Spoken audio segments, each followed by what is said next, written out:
Hey there, everyone, and welcome to another episode of the Co-Op Syndicate. I'm your co-host, Michael C. Moore. And I'm your other co-host, Jordan G. Marcos. Thank you guys for helping us get to episode 19, and today we're going to be discussing the infamous hashtag Boycott Genshin Impact. Basically, just to give a quick synopsis on what's been going on. This has been, I think it's been like only a week old that this happened, but essentially on Twitter, the hashtag went viral. Hashtag Boycott Genshin Impact, because a lot of people had many grievances with MiHoYo Labs and Genshin Impact and a bunch of stuff that's in there. And today we just want to basically discuss all the things that have been going on with the hashtag. And, we want to basically go over the arguments that people have been that people have been giving for and against it. Okay. And we kind of want to give you guys our own input on what's going on with that as well. So why don't you get us started, Jordan, and just let us know a little bit more about this whole situation. Right. So recently it's been trending on Twitter, but essentially a lot of people have been getting very upset with Genshin Impact over a lot of the things that was going on with the game. I mean, it's a free-to-play game posing itself as like a massive AAA budget title. I don't want to say posing, because it's an alright game. It's doing its own thing, trying to take its own direction and course, but it is essentially created with a AAA status in mind, right? Like if you look at the game, it's big open world like Legend of Zelda. You have a lot of characters, a lot of things you can do in the game. And in the early game, there's a lot of story as well. The game constantly updates with different things, new characters, new lore, new story quests, new activities. So it just like in Destiny, just like in every other one of those like live service games, there comes a point where there's the down period where there isn't content. Oh god, I almost died. You always get physically assaulted by the lights. It's fine. I think it's blue enough anyway. Started by the blue light. Anyways, essentially there comes a point where there is content and people are happy, they're ecstatic, they are following the content, they're playing it, they're consuming it, and then there comes a time where there isn't content, people start getting bored, they start jumping off, they want to make conversation, get with the community, and then there comes a point where people are just really like, okay, I'm tired of all the content I'm getting, it's not at the same peak or quality as the original update, and now I'm just kind of bored. Because of that, there's been this trend called hashtag boycotts Genshin Impact on Twitter, and essentially it started off as like a way to go against the company due to censorship and a couple things that they were doing that people saw as wrong, but it's grown into a thing beyond what it was originally intended, bringing up a lot of concerns across the industry from people complaining about not only censorship but racism, money grubbing, greediness from the company, issues with the game, and so on and so forth. So it's really an amalgamation of everything that people have been hiding. Like these things haven't come up. I remember like all the way back in like episode 2 when we were talking about games as a service and all that. Or no, that was actually episode 1. All the way back in our first episode where we were tackling games as a service and the problems I have and all that. I always voiced that I was never a big Genshin Impact fan, and I don't like any game that's categorized as a games as a service. I don't like live service games. I don't like the model, and I definitely don't like monetization schemes within games either. So I've always kind of been from my point of view, like how Anakin says in episode 3, Star Wars episode 3, from my point of view, the Jedi are evil. In my opinion, like just games as a service is like a pretty evil model. So I mean, I don't know if I can necessarily just go ahead and jump in and say that I agree with all the grievances that people are bringing up now. But I've always kind of been a very like critical person of Genshin Impact and just any type of game that's like a gacha game or a live service game and stuff like that. Right. I remember just to recap, like my arguments. I'm not gonna speak for you. If you want, you could jump in a moment here. But basically, my arguments against Genshin Impact originally were that obviously when you design a game, you want it to be very pleasant. You're kind of drilling into like the serotonin and dopamine of playing like a certain video game and stuff, and obviously with it being a gacha game as well, there's certain elements of giving you a feeling of reward for spending money on the game and stuff like that. And if you spend money on the game, it's a lot smoother, more fun. And so I just kind of have a moral gripe with the game in terms of that, because like you're incentivizing people to spend more money than they should on your product. Also, you could be having an issue with like people with gambling that have gambling addictions, or people with like addictive personalities, and there's people making content off of it, like whaling and all that. I thought that was very unhealthy. So I don't like to support that in games ever. But now apparently there's a whole new list of grievances that you were talking about. So from what you were telling me as well, you're saying that this originally spawned because of the fact that they haven't, like, MiHoYo Labs, I guess, hasn't been providing content for Genshin Impact for a while, despite the fact that they made a lot of money. It's not that it spawns because of the fact that there's no content, because there is content, there's updates, and there's things. It's just, it's not adequate, right? And it's just to look at anything realistic, no matter how much we love Destiny, no matter how much people love, why specifically love Destiny, no matter how much people love any of those type of games, right? Anthem, Anthem's gone now, but any of those type of games, right?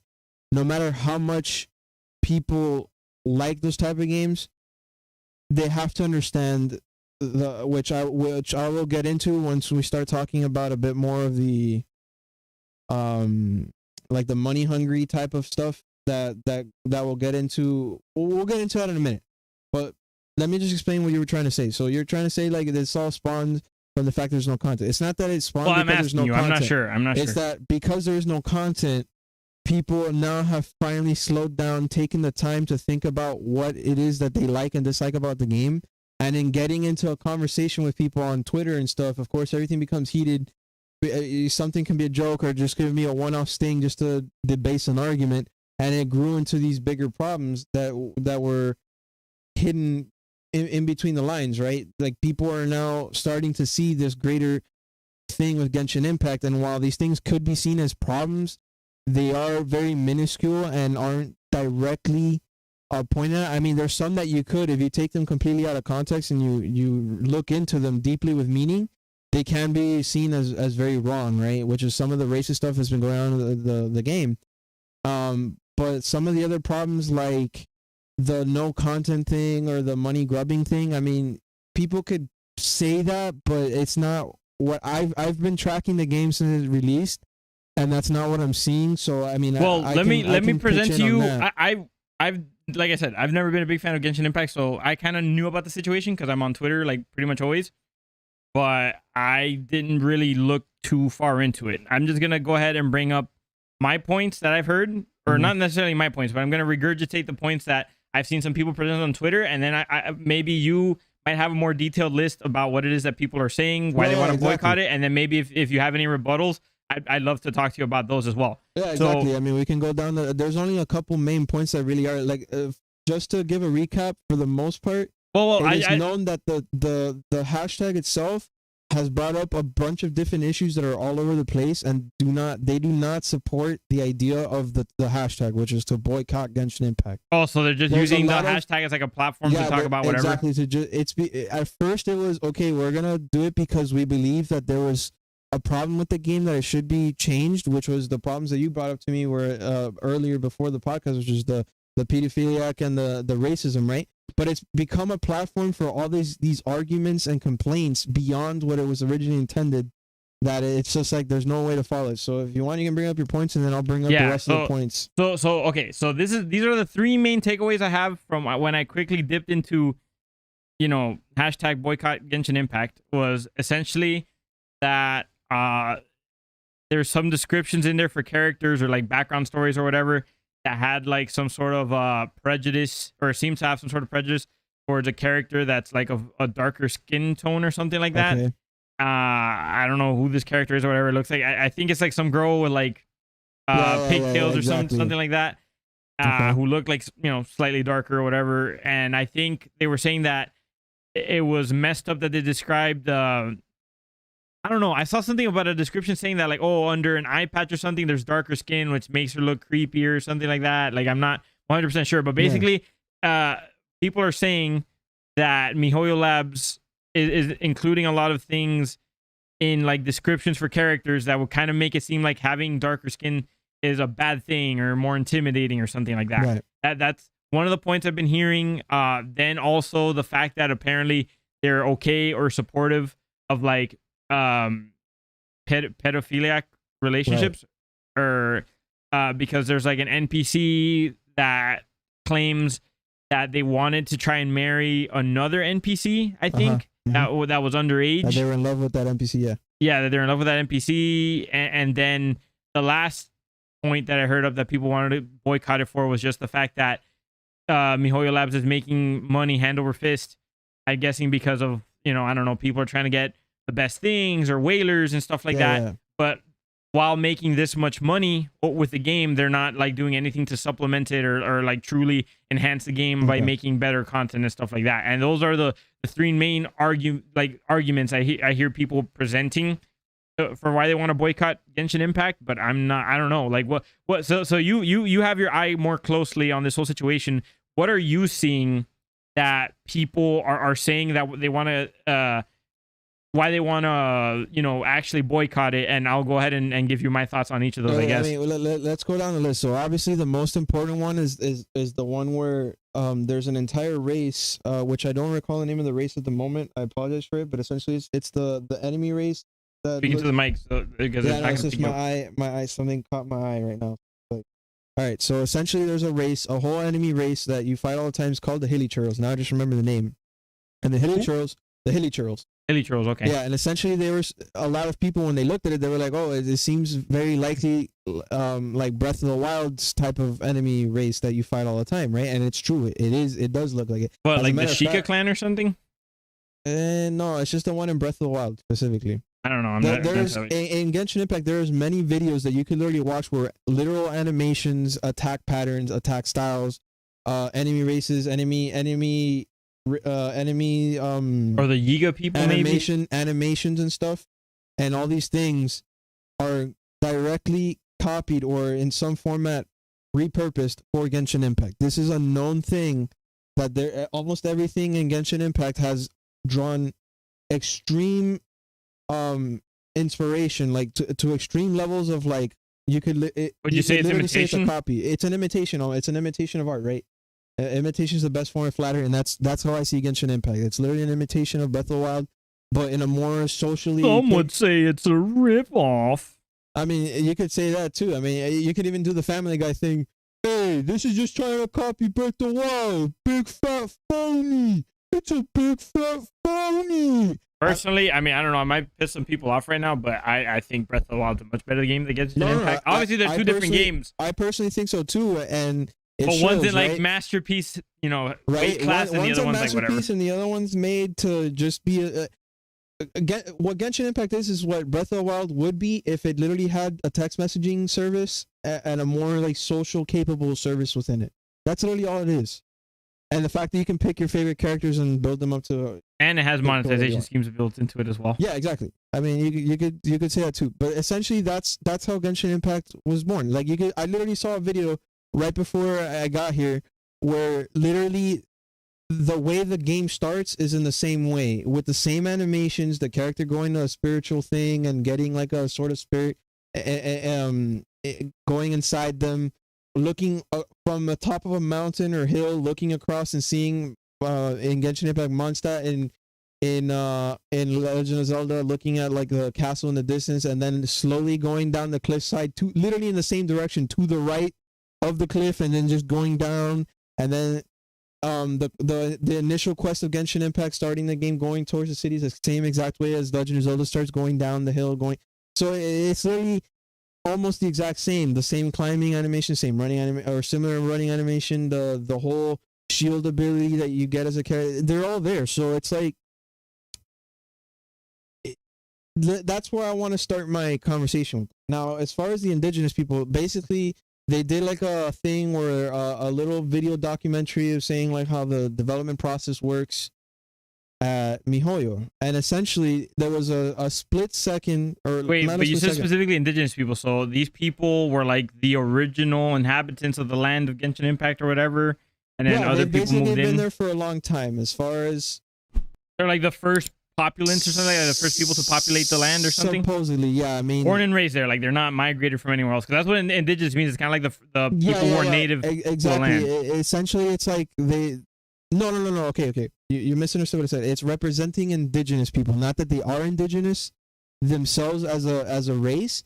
they are representing indigenous people, and that's the problem that people are having with the game. So how are they representing that? I'm curious to know. In the video documentary, which I was bringing up before you cut me off, there was a split 30-second to 2-minute clip in this documentary where people were, the way that they were animating and doing the art style for this enemy race, they were looking side by side comparisons of indigenous people in real life in the U.S., like Native Americans. Okay, so they were basing this off Native Americans. Yeah, supposedly. They were looking at the dances of one of like the ritualistic like cultural dances that they were doing, and they were looking at the chieftains, like how they have the feathered clothing over their head, right? Like as a leader, and they basically drew that into fur for the Hilichurls, right? But you look at the specific clip, and it's like, while I understand that, Legend of Zelda has the exact same dance patterns with some of their enemy races too. So it's like they both drew inspiration from that source. It's just that one made it look a bit more close to the source than the other did, right? Okay. And at that point, it's like, I understand why it's wrong and why people can perceive it as wrong, but it's also like, would it have been equally as bad if they would have copied capoeira instead of Native American dancing? Well, let me ask you, because I'm curious. Are people complaining that it was inspired off of that? Yeah, like that's the complaint, that it was directly inspired off of that, because the specifically the race in the game is written as uncultured, uneducated, like more animalistic. So basically, they were describing them as savages. Yeah, they were describing them as savages, and in the game, they were portrayed as like enemies that are just like savages that are inhabiting the area, and then you usually fight them as enemies, right? But they're just supposed to be generic enemy you just fight. The problem is that because they drew inspiration from Native Americans, the way that the enemy race is portrayed, representing that, you can draw the connection that it's direct racism. Like they're basically almost indirectly labeling Native Americans as savages. Indirectly labeling them as savages and all that stuff. So that's the big problem that people are having with the race aspect. Right. Now, I understand that inspiration. What are some of the examples? Like, okay, so like, okay, you're saying like in the descriptions and stuff. Are, aside from the descriptions, there's the dancing animation that is. Well, that's basically the proof. So like the dancing animation and stuff, and the clothes that they wear. No, it's not clothes. The clothes that Native Americans wore, they redesigned them as fur for the enemies. But like a similar look? Yes. Okay. But the problem is that a lot of this stuff was also in Legend of Zelda.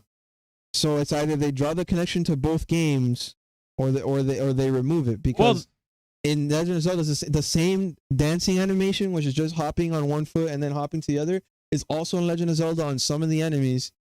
And the enemy design of the Hilichurls is very similar to similar enemies in Breath of the Wild. So it's like, you got to draw the connection to both games. You can't just be like, oh yeah, this game, yeah, but this game good because it's Nintendo. So that's something I just want to bring up, that point. And I also want to bring up too, like, I understand why people say it's wrong, because it brings a direct connection to Native Americans because of the way they designed the race, the animations, and the characters.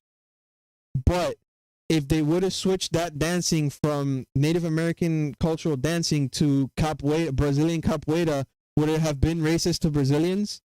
And if they would have made it into African Americans, would it have been racist to them instead? Like, are we just drawing the racism because of the dance, or the fact that because of the way that the character is written, of the representation?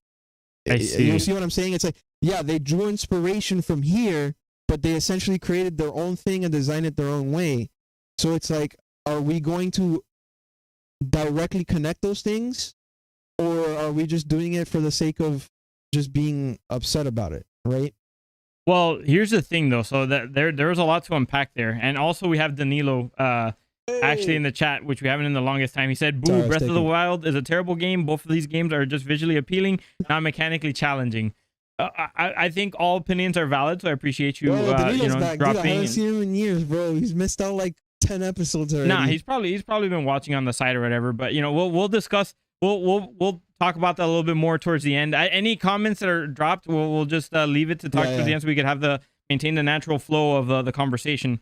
But going back to what was at hand, I want to unpack a little bit of what you were talking about there, because I feel like there's a lot of points to bring up and discuss. So obviously, you know, art typically imitates life, right? In Yeah. in many Exactly. ways, and you know, life imitates art, vice versa, whatever. So people a lot of the times are gonna draw inspiration from things that happen in real life. They could look at different cultures, different things like that, and I don't think there's anything inherently wrong with actually putting those elements in your games, especially if, like, let's say you're trying to keep something historically accurate. Now, the big thing with Genshin Impact is that um it's obviously set in fiction, so we'd have to see how you handle something when putting it in fiction as well. And if it's just inspiration, you know, how much can we truly connect it to Exactly. That's what I'm saying. the actual thing. So that being said, you do have to also look at it as the fact that there's nothing maybe inherently wrong with them putting in these animations and clothes and stuff in the game, if that's where it, you know, if that's where they got their inspiration. But you also do have to kind of look at how they're describing the people, Yeah. like how they're describing this culture that's been inspired by something in real life. And I think, I don't know if I might be reaching for straws here, but you also have to acknowledge that there's a history of Native Americans and stuff being called savages by people who Yeah. like colonize their land and marginalize them and stuff. So Essentially, that's what it is, right? So because of the where they drew inspiration, that's why it's getting such bad flack. Now it's like what I said too. Had they done had they done Brazilian capoeira as a dance animation and drew from Portuguese style of an art style, right? Would it have still been racist if they would have done the same thing for that? well, if you look at certain contexts, yes, because you know the whole reason why capoeira came to be in Brazil was as a self-defense system that was developed by slaves, you know, in Brazil as a form of defense to be able to uprise against the slave owners. So if you were and you know African people in the past, they were called savages and stuff too, and there are racist connotations to that. So it's a little. I mean, you have to look at it kind of like in an analytical sense. Yeah. It is kind of like it's awkward at the very minimum to say that you're getting inspiration from Native Americans and their culture and things like that. You're putting it in your game, and then by the same time, you're describing them as intimidating or savages or you know uneducated and stuff like that. There's a little bit of a context there. Now, also to add into, I just wanted to address your point that you brought up real quick, that people would have to either say it's okay for Genshin Impact and not for Breath of the Wild or whatever, like, you know, making that comparison. Yeah. You have to understand that the same player base that plays Genshin Impact isn't necessarily the same player base. A lot of people that jumped into Genshin Impact were Breath of the Wild fans. Look at your girlfriend, for example. Yeah, She no, liked my girlfriend's one, for example. There's but a lot of people. There's a lot of semantics that goes into that, and we can't necessarily say that the same group, like there's too many things to look at there. Like you can't necessarily say the player base is the same, and then also the group of people who are pushing for the boycott aren't necessarily the same people. I know what you're getting at, but I'm just bringing up the point that like both of these games do the same thing, so it's like you have to look at them both carefully and then analyze both and where they're coming from, right? Now I understand where you're coming from, and of course it is, which is why one thing I want to say on the thing about racism and representing cultures in games, I think it's best left to, at this point in the day and age where we're at, the representation of a culture should be left to the culture of its origination. So if Japanese people want to represent samurai culture and all that, it should be left in the Japanese culture. If we want to represent Japanese culture, we can't do it. We as a US like citizen, I should let a Japanese citizen handle that because they understand it more than we do, and they're gonna respect it. Like I won't know what they are, and whatever I do could be wrong or seen as wrong. So I'd rather not do it, if that makes sense. I'm not necessarily sure if I'm on board with that train. I'm saying that as a person, but I personally think that it should just be like, for example, the Buddhist culture and Chinese history should be left to China. Anything in the US related to modern day business and all that, Hollywood. But I kind of feel like that's almost like a segregationalist standpoint. Well, it's not.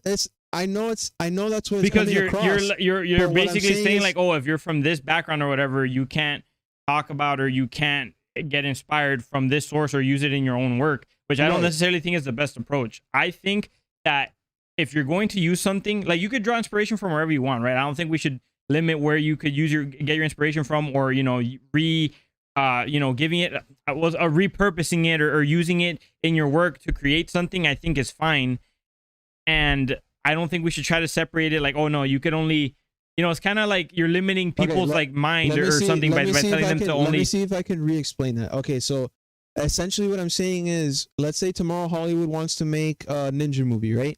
Or a samurai movie. Instead of allowing, let's say, like, a very high popular, like, Japanese director is in Hollywood making this movie. What I'm saying is, let him direct the movie based off his knowledge of his culture, rather than having all these people. It's like, oh no, well, the U.S.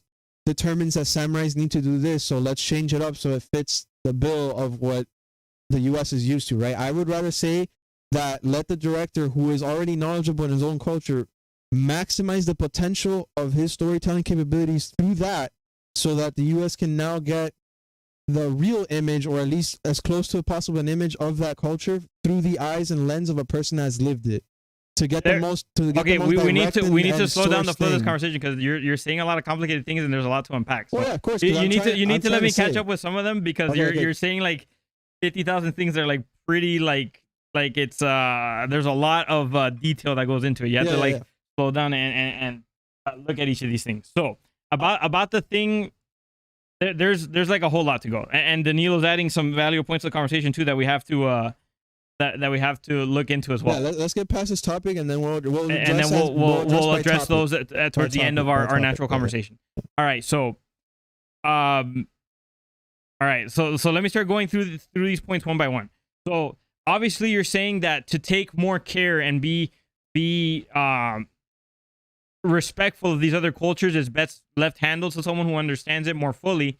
Right. But it almost seems like you're drawing the conclusion that the person has to be of that same ethnic background or of that same culture to do that. I don't think that that's the case, because then you're starting to get into like kind of like a red area, or like or you're getting into a gray area where are we saying like, oh, is it only okay for like a person of this color, this background, this ethnicity, whatever, to work on this type of material? I don't necessarily think we have to go there. It's obviously, if you're going for realism, if you're going for just hearing it from the source, it's probably better to do that. But I think it's healthy and okay to draw inspiration from a culture that you're not a part of, so long as you're not doing something that might seem insensitive or like disrespectful of it. And I agree with you. And I agree with you. You also have to look at it this way: just because you do belong to a certain cultural group or a certain ethnicity or whatever, doesn't mean that you're going to have the most respect for how you present it either. You could still, you could be a person who believes in like Shinto or something like that, and that's that's your whole thing. That I don't know, maybe you were born into it, and you have a long history of like family members that are born into it, and that's what they've always believed. But that doesn't necessarily mean that if you produce a work that is inspired off of Shinto, that you're going to do it justice. You as a person are flawed, and you might still do something that represents your own culture, and you might do it in a way that's disrespectful. No, I understand where you're coming from with that. What I'm trying to say is, I'm trying to say two things, so I guess I'll streamline them for making it better. While I understand, I am of the people that say, yeah, you can draw inspiration from it. It's just that at the moment, it's coming across as wrong, right? And look, I'll say it personally. I'm a U.S. citizen. I love being a part of this country, and I love the things, the fast food, the fast-paced culture from time to time, the whole like, oh, I'm just down here to do business. I'm not here to mess around or get into a party of like 100 people like some of my family members do, right? It's part of the culture from South America, from Venezuela, to just do like parties of like 30 people. I'm not like that, right? I'm more of the US centric. It's just, hey, I just want to build my own thing. I want my space, my cut of the pie, and I'm done. Like, I don't want to do more or less than anyone else. But I am of the person that also understands that a lot of the backbone of this country is made by people of different cultures, and a lot of the inspirations that make this company and things that we aspire to are from other cultures, right? Like I look at American music, and sure, I like country music as much as the next guy, But then I sometimes I look at like the more cultural music when I go down to the Everglades and go to the Native American Museum, as they're the Miccosukee, right? I listen to the music, and it's like I enjoy that music more because it has more spirit, more like color to it than it does like.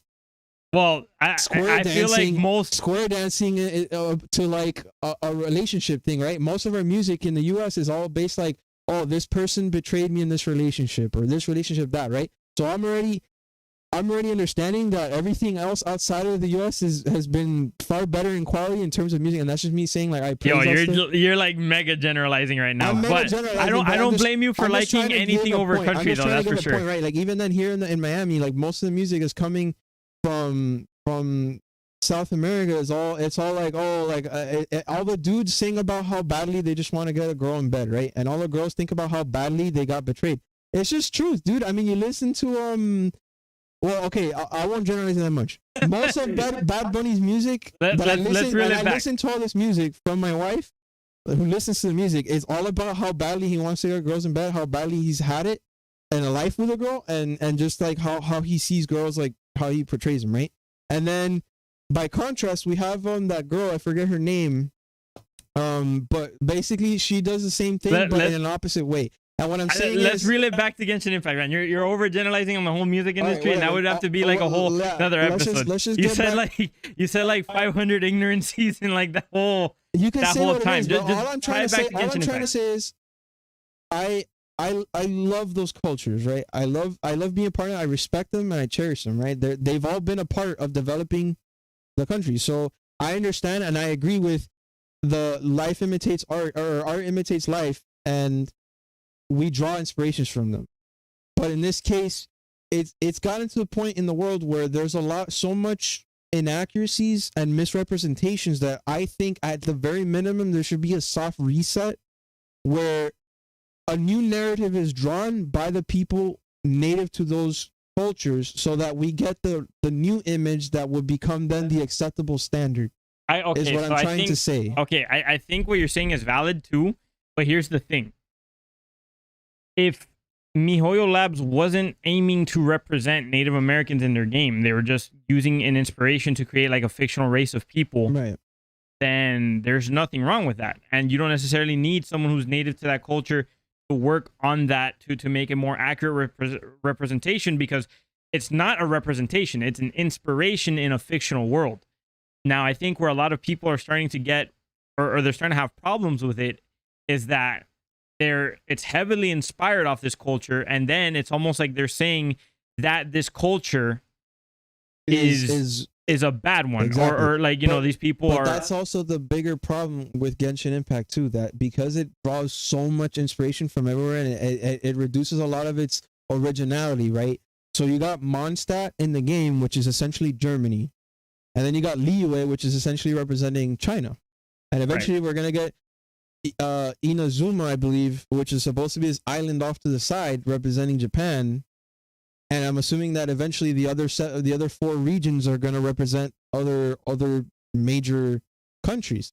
So despite the fact that they're drawing inspiration, the inspiration they're drawing is it's almost like they're drawing inspiration to create these things, but what they're creating is being based off of what they're inspired by, which is the thing where you're coming from, where like they're drawing so much inspiration to the point where they're drawing the history of those things, of the inspiration, as well as converting it into part of the game, which is why it's come across as racist. Now, I agree with people being upset by that, and I agree as to it being considered as maybe, you know, full-on racism.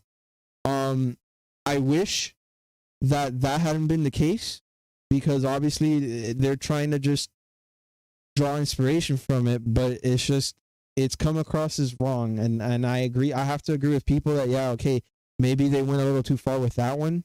Maybe it wasn't necessarily their intent. It wasn't their intent, but it still comes across as disrespectful. You can still unintentionally disrespect things. It's not defendable. Anybody that tries to defend it, like, yeah, there's many points you can use to defend them, as I brought up today, but at the end of the day, it comes across as that because of its intention. I mean, the way it was done. I've heard one of the things that people bring up to kind of say that's not a big deal is that you have to learn to separate Right. like reality from fiction. What do you think about that? Well, there's to that I can say what people have been saying about Dungeons and Dragons being racist since the beginning of time, right? Everybody's racist against the orc race. And then there's because orcs are supposed to they're be like supposed to be evil like or something like that. and inherently evil, and they can never be good. But people are like, oh, I want to be a half orc, half human, and then it's like the way that the half orc, half human thing is done is that you get like points, you get negative points in intelligence, supposed to say that if you as a character are half orc, you are immediately less than, you know, and to that end, it's like. At every moment I thought about it, and it's like, let's take away everything, let's take away context from everything, let's remove race, let's remove color, let's remove everything, right? At any point, anything in the world is the yin yang, right? Where it's like there's the contrast, and I'm not even gonna say black or white, it's just the thing and its opposite. So it's like, if there's good, the opposite is bad, right? If there is one group, the opposite is the other group that has different ideals.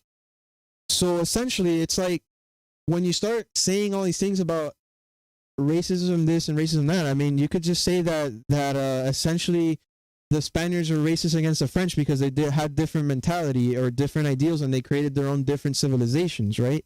Or their own different countries and government ideals and all that, and languages. I would prefer if we had the conversation removing actual like. Okay, let's remove actual like countries and stuff, because there probably has been a history of racism between everybody and stuff like that. That's what I'm trying to say. There's always been a history of it. So it's like, even in games, no matter what you make, if I say tomorrow that Destiny, the Vex is the overwhelming race that is just gonna destroy the entire universe, right? So we're gonna, as Guardians, that gives us incentive to fight against them to save the human race.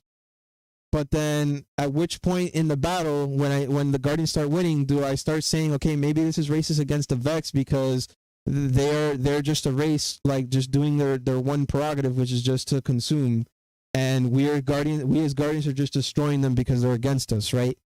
Well, there's also, you don't necessarily have to say that something is tied to someone because of race or ethnicity or anything like that, because obviously if you're trying to say that like, oh, something or someone from this race can only do this, or that's the way that is, you know, kind of, it's a racist thing because you're classifying it as that and just sticking it to that. But there is, you could say culturally, there's more emphasis on in some things compared to something else. Like, for example, to bring up, this is going to be like an ancient one that I guess I'll bring it up, is if you look at the Spartans versus Athenians, right? In Athens, people prioritized education and knowledge and philosophy and studies and things of that nature. So, you know, they learned a lot in the sciences and things of that nature, and they became a very developed city, and that was great for them. But Sparta, they just kind of emphasized warfare, combat, things like that, and made them the most ferocious warriors in that period, and you know, in all of Europe, you could say, for their time period. So there is, you know, I think that it's okay to acknowledge that different cultures emphasize or prioritize different things. There's nothing wrong with saying that. But what Genshin Impact does instead is that it got their inspiration from something, and then they kind of made it seem like those things that I'm not defending Genshin Impact. I'm just trying to bring this to like the higher narrative, because D&D has also come across as racist. But it's just like, at any point, right? Okay, so the million. I believe it's called the Million Dialogue, right? Where the Athenians they just went nuts. They were like, oh no, Sparta's gonna gain ground, so they started attacking islands and stuff. And then the travesty of that one island where they literally devastated the entire island for the sake of just avoiding partnership with, or the suspicion of partnerships with Sparta, right? At any moment, if anyone were to make a movie on that, right, and then the Spartans win at the end, it's like, so that is the message, right? That the Spartans overcame because they were the good guys and overcame the Athenians who were destroying islands, right? Mm-hmm. So it paints them in a bad light already. But there's two sides to every story, though. Exactly, there's two sides to every story. But then I make a cultural movement across it where like the Athenians are the bad guys, they devastated these islands, they were bullies. And then I make hundreds and hundreds and hundreds of movies across 10 years and books and comic books and this and that based off of the Spartans winning against the Athenians, right? at which point does that then become me being racist against Athenians because I'm building so much hatred towards them, saying that they were bad for dropping these islands? All right, but I want to tie this into well, okay. I want to go back to Genshin Impact because the thing is, you're starting to explore ideas and stuff that have no relation to it. That's what I'm trying to explain. If you're talking about that, again, it depends on how you handle it. Mm-hmm. Are you saying that Athenians are just naturally bad people because they're born that way or whatever, or are you just bringing to light that at this time period Athenians did this? Okay, your question was like essentially like what my feeling was like racism towards like. No, that's what I'm saying. I think you're getting a little bit off base here. I asked you, what do you say to the people who say that you should just separate fiction from reality? To not take it to heart because of the fact that it's fiction. That's what I was saying. So now let me tie it in because I went too far, right? So essentially what I'm saying is that in movies and books and all this stuff, there's always conflict, and there's always the main character, the protagonist, or the hero group versus the antagonist group, the group that's against everything, right? Mm-hmm. At any which point, the antagonist in the main conflict they're on equal grounds, but once I start writing the story that I decimated the antagonist group and I start painting them in such a bad light, it does end up becoming what people perceive as racism, such as what's in D&D, right? So to separate fiction from that, what I'm trying to say is there's always going to be conflict because that's how stories are made. There's always a reason why you're doing something and then the outcome. So with that in mind, so these people are the bad guys of Genshin Impact. You can't stop racism because there's always going to be one group that perceives themselves as better or is against another group because of different ideals, right? The only thing we can do is to understand both groups and then bring them to the same ground, is what I'm trying to say. But besides from that, separate it because in fiction, nothing is technically real. It's not real. That's all I gotta say, right? Like tomorrow an orc isn't gonna come into my house and destroy everything and loot me, right? It's not real. Okay, you're confusing the hell out of me, man. Like simplify what you're saying. Don't go too far. You're like reaching into some sort of different dimension. No, hold on. I want to present you the question. I want you to just present you the question again and then just answer me as concise as you can because you're like going to like the ninth dimension here. I have a lot to say. I know, but I don't want to take the conversation to sensitive ground or anything here, man. I'm just trying to talk about Genshin Impact, what people are saying about it, and what's going on with that. So again, I present you the question. Just try to answer as concisely as possible. Do you think it's valid to say that people should not care about it because of the fact that it's fiction, rather than it's not actual reality? Genshin Impact specifically, a little bit, yes, I do think. But in the grander scale of in the grander scheme of things, when it comes to like one group versus another, like just separate it because a lot of times it has nothing to do with anything. It's just one group versus another. And just creating conflict for the sake of story. That's all right. So you're saying because of the fact that it's within fiction in Genshin Impact, it's not. You don't think it's anything. It's not like that they were intentionally trying to do anything bad. They just used a group as inspiration, set them up as the antagonists. Yeah. And people, people are taking offense to that, but they're connecting something that shouldn't be connected because it's fiction versus reality. Right? Is that a fair point? Yeah. Okay. Yeah, exactly. Okay. That's fair. Like I said, I don't defend them for what they did. I understand where people are coming from. I see that it's wrong. However, I don't think that people should take it that far to an extreme because they're not directly attacking Native Americans and they're not directly trying to say anything racist towards them. It's just a mishappening. It's just an unfortunate outcome of where they drew their inspirations. And like I said, as a person who enjoys the culture and interest, I understand why they would draw inspiration from it. The Native American culture is very awesome. It's very big and expansive, and there's a lot of history there, and there's a lot of things that people could learn from it. As a matter of fact, in the religion course in college, one of the first things they teach you is some of the more Native American religions, right? I don't remember the names of them, but they teach you some of those because there's a lot of history there. So drawing inspiration from it, okay. The way they represented it, not okay. That's all I gotta say. Okay, all right, that's fair. Before we move on to the other things that they brought up about Boycott Genshin Impact, Danilo did contribute some interesting talking points towards this one, and I guess we could talk about those real quick, and then we move on to the other parts. Yeah. So he does think that it depends on how the effective groups, which is the Native Americans, they're the ones who were represented, or they weren't represented. Excuse me. Let me speak correctly.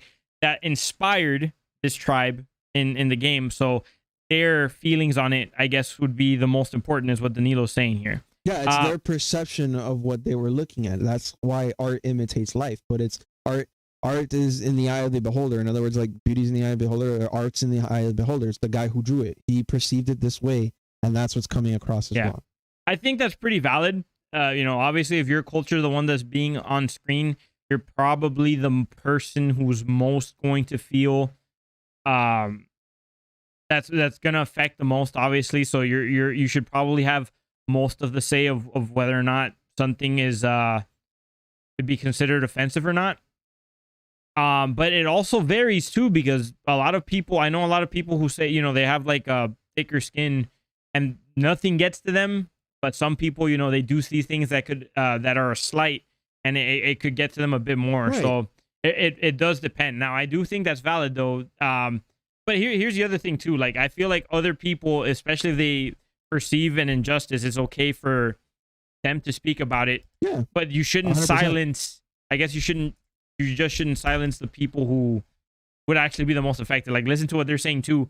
Don't just say that, oh no, this is wrong, so I'm going to talk over them. Ultimately, the other thing I see too is that cultures and ethnicities and everything like that, it's something that people can use to relate to each other, but they're also not monoliths. Like, people are going to have individual feelings about certain situations and things like that too. Well, it's a big world. We're all learning to live together in it. That's how I see it. It's just what it is. You could say in history, you can draw back hundreds of years of history. That has nothing to do with today. Today, we're all just trying to live together.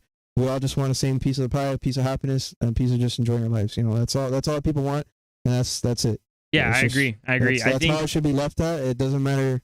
Anything else doesn't matter. Yeah, I think if you try to keep things, like, as long as they try to keep things respectful, maybe they should, if people were that outraged over it, try to clarify their stance on it. Like, just, let people know, like, hey, that's not what we meant or whatever. This is actually what the whole thing is. This is why I love indie companies, right? Because they're not constrained by whatever people complain about Hollywood, that Hollywood only caters to one type of thing. Indie companies are just allowed to do whatever they want, right? And in my personal opinion, it's like, I think that in the best way to do something is to do it yourself, right? And that's just the same way. If you feel like you can do a better job than another person representing a certain type of culture or whatever, then you do it yourself. Yeah, that's what I think. So. The natives bad or some sort of the others. Some bosses bad, badass. Okay, so Danilo asks, are all the natives bad? Are some smarter than the others? Are some bosses / badass? Even enemies in game can be redeemed through some form of respect. Right. So now we're getting into the deeper parts of Genshin Impact. So I guess I'll spray my understanding from what I read. So essentially, there's three types of enemies that you'll see out in the wild. There's the ancient, like, cybernetic and sort of spiritual cybernetic enemies, which they're just cybernetic enemies that has nothing to do with anything. You have the basic enemy that you see, which is the cultural or not the tribal enemies, and then you have the mages. You have shamans, and then you have mages, which are both two different tiers, right? So this race does have its own language. That in the game there's an actual quest line where instead of attacking them, you actually begin to learn their language and try and speak with them. And the quest has two outcomes. You either correctly translate what you're trying to say to them, and then it ends up in a peaceful resolution, or you fail, and then they attack you because you upset them or whatever, right?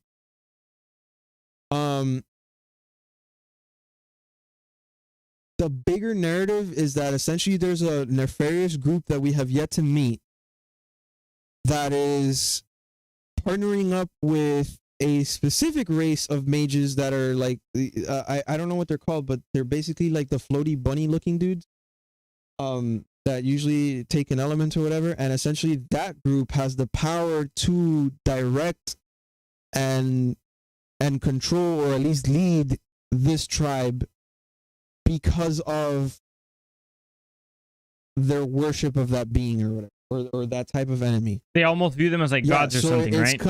So it's kind of like they're controlling the tribe, thus they're ending up as what it is in the game. Okay, so there's a deeper narrative that is not directly shown because of lore, and you got to read the stuff, but there's a deeper narrative of control and conspiracy and a nefarious group that's kind of doing all these things, and like, so they're manipulating the tribe into doing all these things. Okay, essentially. Okay, interesting. All right, so that's fair. Yeah, I can see, yeah, again, I see how people could get offended, but also they're just making a fictional tribe being manipulated by these like nefarious entities there's a and deeper stuff. narrative. There's a deeper narrative. Right.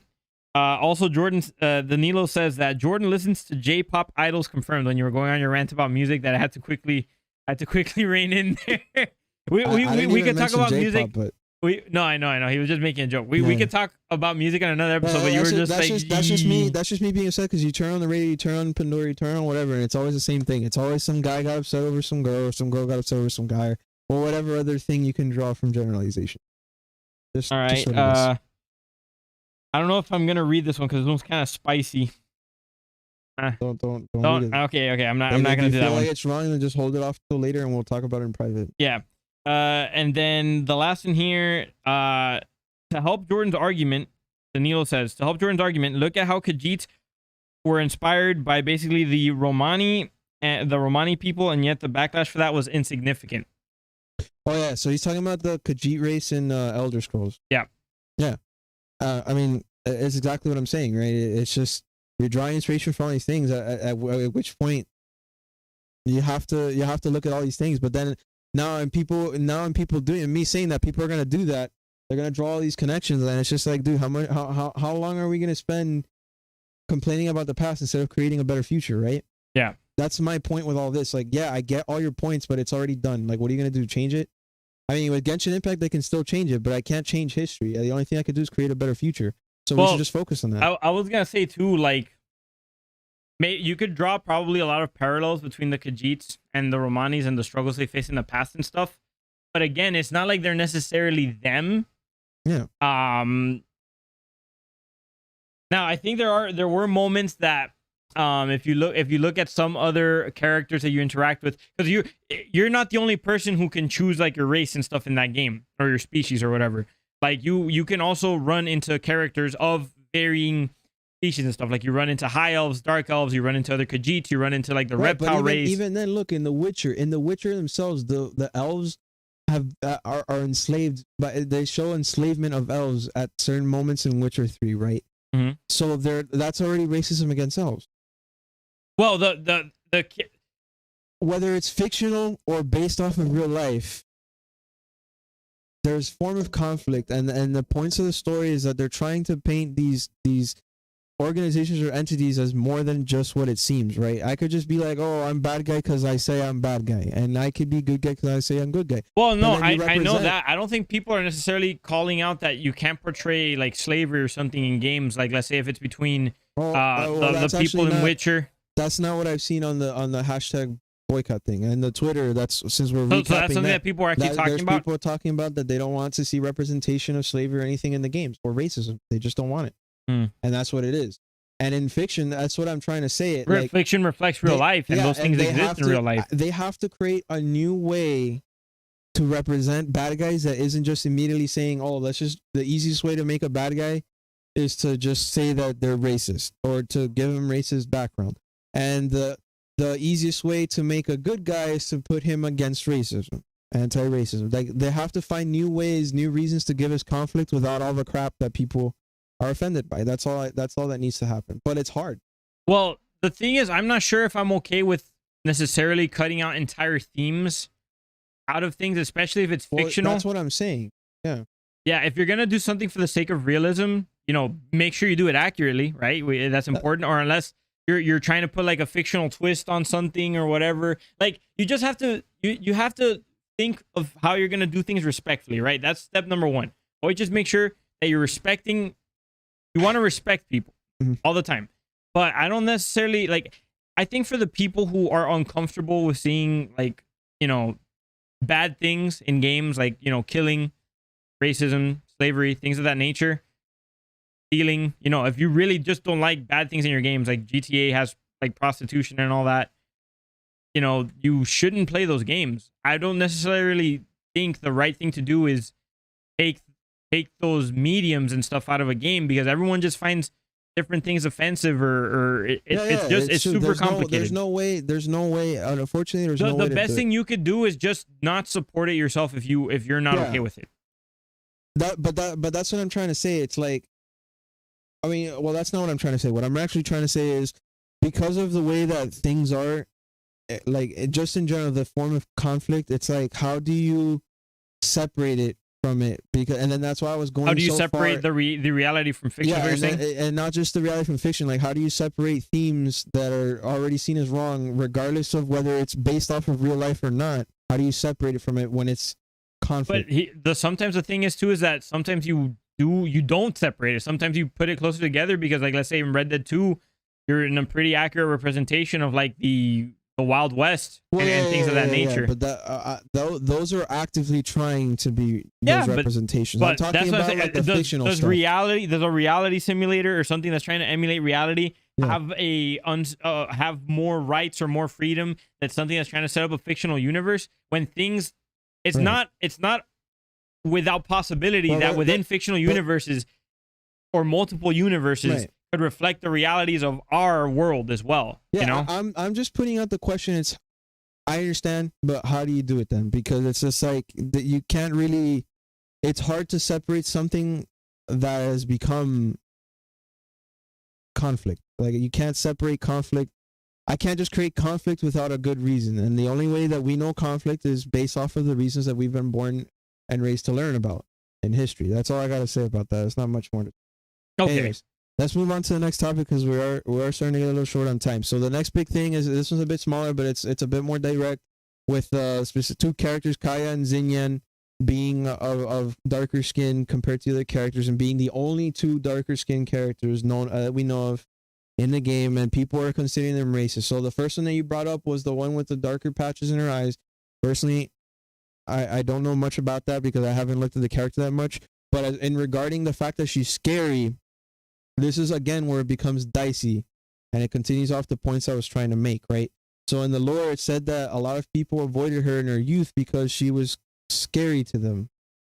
And people immediately attributed that to the color of her skin. But it's not. She's just scary because she's like a rocker character that's just very explosive, and even in her tone, like the way she speaks, she's very loud and explosive. So it's like, yeah, my wife can sometimes be pretty explosive too. Are you telling us you're scared of her? I get a little irked because I'm a pretty shy and calm guy, right? It's like I remember a good friend of mine, that from Cuba, right? That he would literally, like, we would be playing paintball, and the dude would climb up trees and snipe us with the paintball guns. Yes, I'm gonna crap my pants. It's not because of his color of skin. It's because the dude's climbing a tree and shooting me from a tree. You know, it's like, so it's like this rocker chick's explosive, and her reaction to everything is to go. Her first reaction to everything is to blow up everything according to the characterization of it. It's not because she's darker skinned. It's because if I'm going into battle and her first reaction is to go tell everyone, "Hey, I'm here. I'm gonna explode everything." Yeah, I'm gonna be pretty afraid. Especially if it could be a problem where the force looks pretty, you know, whatever. So like, I'm explaining the lore and the perception of NPCs of the character. If I look at Naruto, I'm gonna shit my pants because I know the dude's the first thing he's gonna do is gonna try Rasengan on the enemy rather than listen and try to observe and be strategic about it. Right? I'm talking about younger Naruto. Same thing with Rock Lee. I'm gonna be pretty, you know, in a shitty position being a teammate to him because the first thing he's gonna do is gonna try and do his lotus kick or whatever at the enemy rather than like be like more like Neji. It's like, okay, let me observe the battlefield, right? So that's what Xinyan is. Now, Kaya, the racism of him is that he's been considered an exotic character from outside of the country, and it's because no one's ever seen a character. He's like described as exotic, right? He's described as exotic. Now that one I can understand where the racism comes from, but I mean he's the only. It's kind of, that's how Japanese people have viewed people of darker skin coming into their country. It's like, oh, we don't see this here. Like our country is but the exact definition of exotic can be a little problematic. In the grander scheme of things, in the international world, that's what it is. But to them, it's just, oh wow, we've never seen this before. So it's kind of like culturally insensitive there or whatever. Yeah, to that regard, the Xinyan one was just like, I don't understand it. That was just like they're just trying to draw. I guess if I play devil's advocate here for a second, it's like people are seeing that there's obviously a lack of diversity within skin tones in the game, so they're probably seeing the fact that, you know, they're saying, oh, what a coincidence, the character who has darker skin is being described as explosive. but they're conflating the fact that the character has darker skin with also the fact that the person is supposed to be just more intimidating altogether. Yeah. Basically, the person, if it would have had lighter skin as well, would still have been considered intimidating because of her behavior. But there's no way to. That's like in an alternate universe. We're not going to be able to say like, oh yeah, that's the case.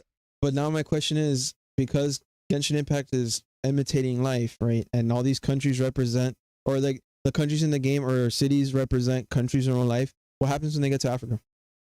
Is it just going to be straight up racist because it's African? Like, are they not allowed to just add that entire culture and representation into a game? Well, no, they could, but it also depends on how you do it, right? You know, again, it has to come back to respect. And just the thing is, you know, it's just as far as things like respect and sensitivity and stuff like that goes, it's very layered and stuff, right? Because you can end up doing something with a certain intention, a certain mindset, and you know, you have the best intentions in the world, but you take a misstep here or there, you say something out of turn, or you know, you give someone the ability to conflate two things at the same time, and it starts to paint a bad picture. You know, the fact that there's only two characters with like a darker skin tone, and you know, people can find or connect the dots to say that this is offensive on those specific characters. It doesn't paint the best picture for the developers in that case. You know, they have to be a little bit more careful, either having people of those same tones that don't have descriptions that are offensive. That way you can't just conflate the fact that they're described this way simply because of their skin tone, or you know, maybe avoid doing that at all. You know what I'm saying? Like, you just have to be careful with that sort of stuff. You know, no, I understand exactly where you're coming from. I'm just saying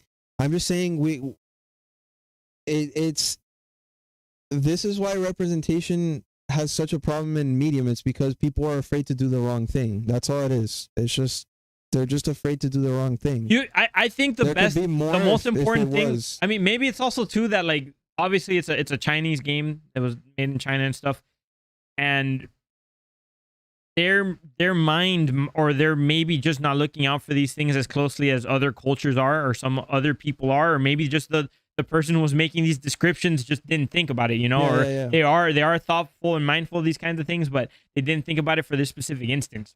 If I'm developing the background story for these characters or the appearances or whatever, before I release the game, I'm gonna like check and double check, you know, to make sure that I didn't do anything in that part that could be seen as incorrect, because ultimately that's going to reflect on our product, it's going to reflect on our company's image, and you got to be careful with that.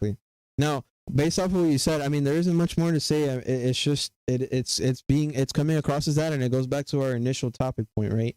With the racism. Now, what you just said there, like, oh, that it's like people are, you're essentially saying like people can make mistakes. We're flawed, right? We have, and then in a game as big as Genshin Impact, there's so many things going on that you can't just grab everything. That point leads directly into the next one, which is the fact that some NPCs are considered pedophilia. Specifically, one character, which is the one that you brought up in the beginning, saying that he fell in love with a character that's actually a child. Yeah, I saw the images of that, and that was kind of disturbed. It looked wrong, but the character model that was initially that NPC is still in the game, just doing a different type of. They have a different purpose. They just didn't rewrite that story. Wait, so explain to me, like, from my point of view, what I saw. Well, someone went up to this guy that was like at a dock or something, and then the guy was like a grown man. He was like in his 30s, 40s, whatever, and he was like, "Oh yeah, bro, I love this character so much. I think I want to marry her." And then like when it showed the name for that character, she was a little girl. That's a little girl, right? Essentially, that NPC that did that is just some random NPC thrown out into the open world. Wait, which NPC? Which NPC? The one that said that. They love the small adult character or whatever, the pedophiliac. He's just some random NPC out in the open world, way far out there. I don't even think they have a quest line. I don't even know.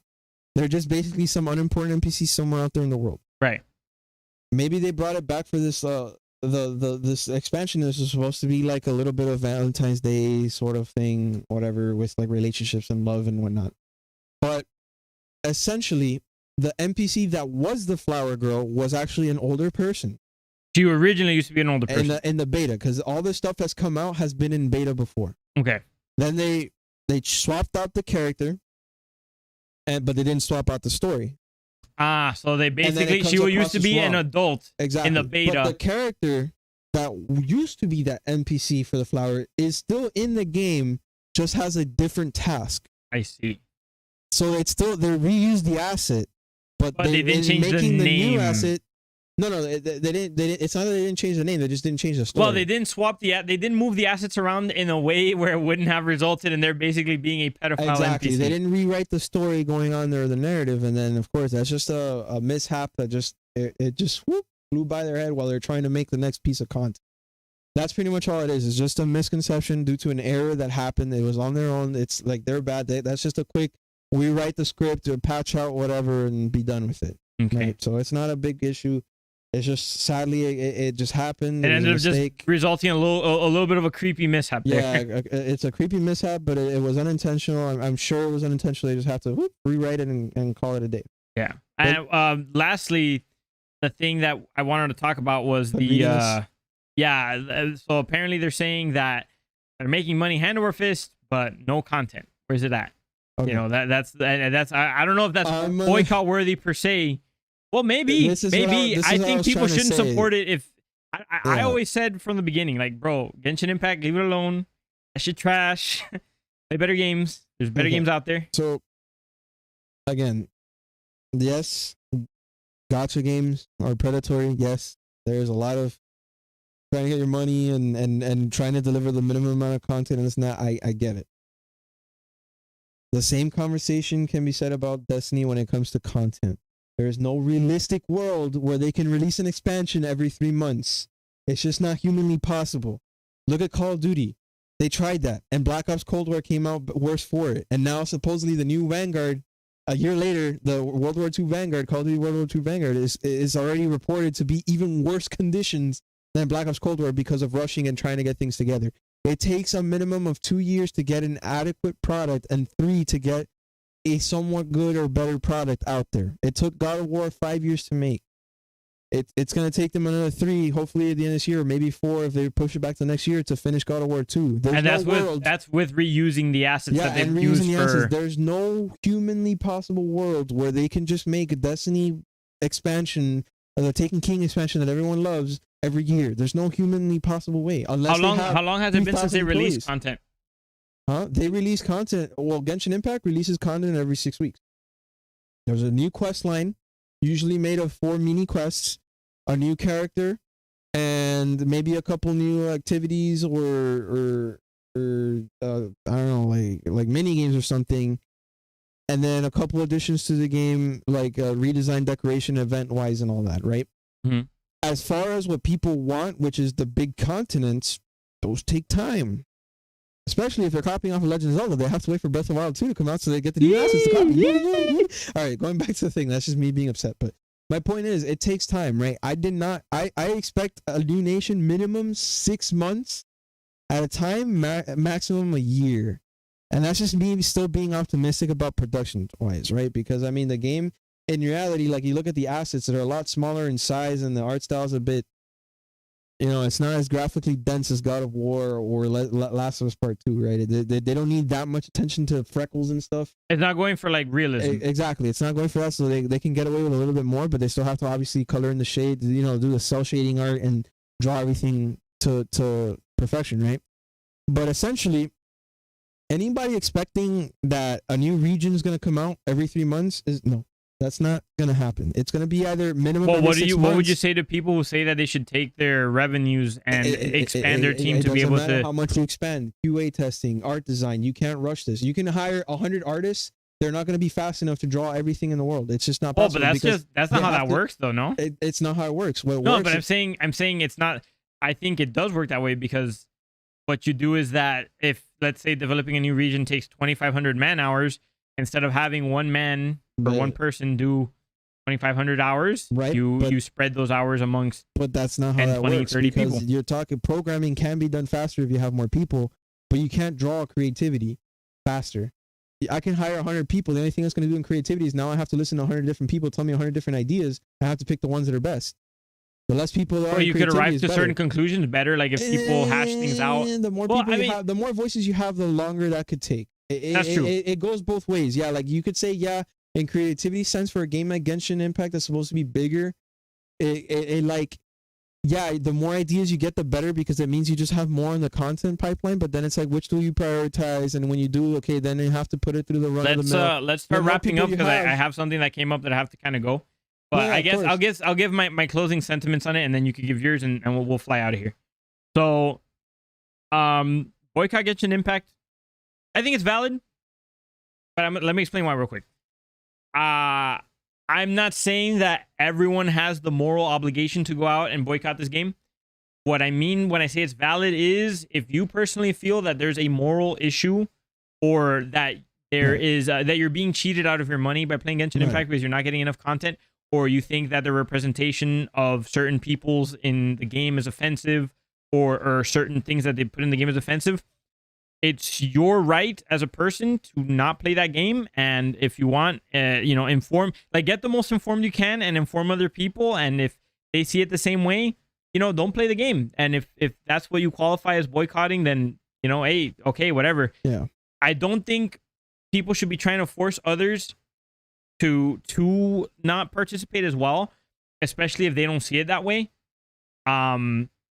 Because from what it seems like, you basically given me an explanation for most of this, and I'm sure MiHoYo Labs is gonna have to respond to all the of course. allegations and stuff that's gone into this. But yeah, my final closing statement on closing statement on Boycott Genshin Impact is, if you don't like what they're doing, whether it be with their NPCs, their representation, whether it's with their content or whatever, don't play it. I know I don't, and I said all the way back in, what was it, December or whatever, game's ass. Okay. Yeah, my closing give me uncapped FPS, dog. My they don't have that comments on this is, we're running out of time. Just to say, I just want to finish my points. In terms of boycotting Genshin Impact, I agree with you. It's just, if you find something wrong with it, just do it. I saw something wrong in what people are saying with some of the stuff. I believe there's truth to what they're saying, and I don't think it's a good thing. And regarding some of the other stuff, like the pedophilic thing, like, come on, people make mistakes. It happens. They just that's just an update thing. Don't rank them for something that could just, I understand it happened, but it wasn't that bad, and it's well, like, not even it was their apparent. First perception, right? Because some people just don't know the background story exactly. of that. And on top of that, it's like, it's an NPC that you might not even visit at all. Like, it's a rarity that you come to PCs outside of the world like that, and actually, like me, like, I'm a player of Genshin Impact. I literally, every time I talk to an NPC, I'm literally like fast tapping A to get out of the conversation, because it's like, I don't care what they want to say. I just want my loot. I just want to keep going, right? I'm not that invested in the world to that extent. As far as the monetization thing, to close off on that, I just want to remind people 3 things about this game compared to other Genshin Impact or Genshin gacha games. 1, you literally don't have to pay anything if you don't want to at all. The game lets you play for free whenever you want, at any time. They removed stamina systems, which is one of the primary ways that gacha games make their money, by extending the time to play. They remove that from events, which are the most important content in the game. So essentially, all the stuff that you need to grind within the events to get resources is free. 100%. It removes the stuff that you need to pay for. And 3, if you do so feel inclined to pay for characters, remember, you don't have to actually pay for all of them. The game and the president's intentions, according to his words, are you pick your favorite character and you enjoy building them up. That's about it. The game isn't meant for you. It's just like Destiny. Like, people, I need all the guns in the game. The game is meant for you to find the ones that you like the most and then build them up. Yeah, but I guess there's a conversation for another day there. And even then, on top of that, okay, I've said it 1,000 times. You pay $5 a month, and you have enough pools to get the characters you want. Maybe not always, but majority of the time you do. If you're trying to sit here and get 7 versions of the same character to max out their thing, which the game doesn't even have content that would merit you going that far into the thing, then that's on you. It's literally on you. It's literally on the person to spend the money or not. Well, I have been perfectly happy with my purchases. I literally yesterday I got the last character I wanted, which is the new character Rosaria. And although I want Child, I'm probably not gonna get him. Am I hurt? Yes, a little bit. He's really OP. Am I gonna waste money on getting him? No. because I'm already happy with the characters I want, and the characters I have are already adequate enough to beat all the content or the content that I need. So, game's ass. Anyways, I'm gonna close it off there because I really gotta go. Yeah. I'm just gonna end up by saying that thank you guys so much for whoever's been listening to us over on the Buzzsprout, you know, or Apple Podcasts, Deezer, Spotify, whatever, all those platforms that we're on out there. Thank you guys so much for getting us to 100 downloads. It means the world to us. You guys are amazing, and we love you so much. I think we did a pretty good job of covering the topic of hashtag boycott Genshin Impact, although I think it's still an immoral piece of doo-doo game. But I mean, you know, like, just I don't want to add anything else to what Jordan was saying, but just you know, with his points, I kind of disagree just because of the fact that I think Genshin Impact manipulates people to still spend money on it. But that's a conversation for another time. You know, Jordan has his point of view, I have my point of view, and I just want to say I love you guys so much. Also, thank you to everyone who's watching over on YouTube. Remember, guys, if you want to support us, there's a link to donate to the podcast in the description down below. You could also get rewards for supporting us if you go over to our Patreon, patreon.com/Co-Op Syndicate. There's a bunch of different tiers that you can select from, and you get rewards for supporting us if you choose one of those tiers. Also, if you want to get something else and you want to just keep it more simple, you could support us by wearing some of our fresh merch, which is always great as well.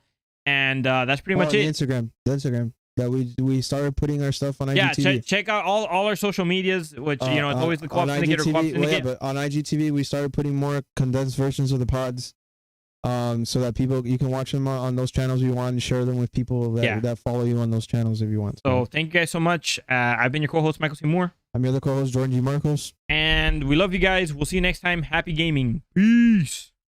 Deuces. I gotta find my own like keywords or something.